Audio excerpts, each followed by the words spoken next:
And so what did it mean to your behavior? So when you got a new customer wants to join Verified, were you going to heed the advice of Mr. Roberts to tell them, oh, by the way, if you decide to do business with us, you're going to be attacked? What was your decision with respect to that? Well, frankly, we had to.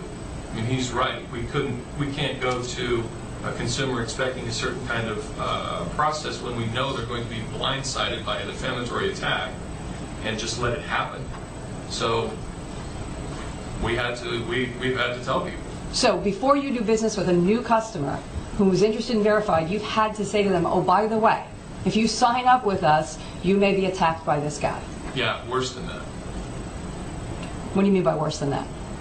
We had to go to organizations that were ready to promote and sell a Verified program for businesses that don't have complaints to large databases of their own customers and say, before we start, we need you to know about this.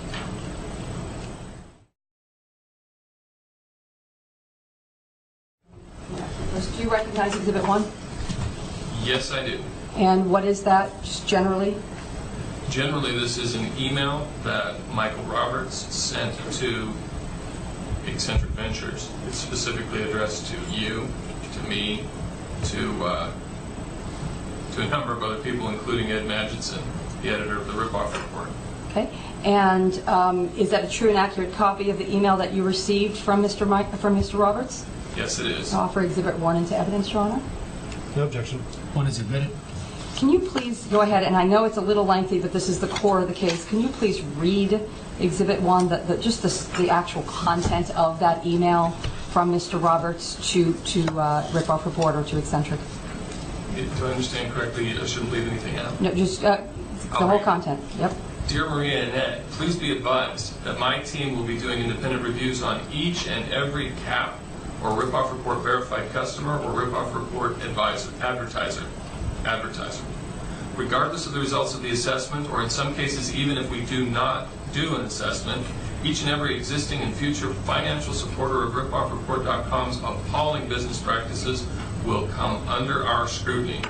I'm not sure if you are legally bound to do so, but I expect that you are henceforth morally obligated to include in your contracts, in big print, not small, a disclosure explaining that if they enter into an agreement with you, then they will certainly see within a few days at least 2 new Google search results for their business or personal name highlighting their relationship with you.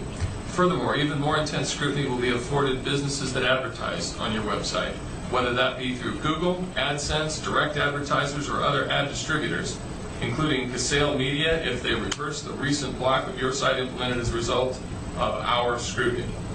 This email serves as notice to you on this matter. A copy of this email will be published conspicuously for reference by any future RipoffReport.com enablers, advertising or otherwise. If you elect not to warn future customers or advertisers about this promise, then they may have grounds for termination of the agreement due to your deliberate non-disclosure of this significant fact. But you'd better check with a lawyer.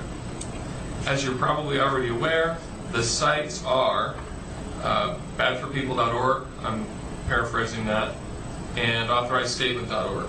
Regards, Michael Roberts at authorizedstatement.org. And what is the BCC?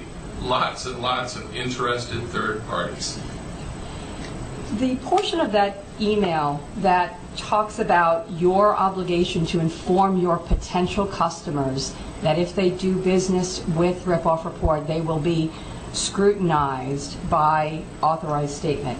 What did that particular part of that email mean to you?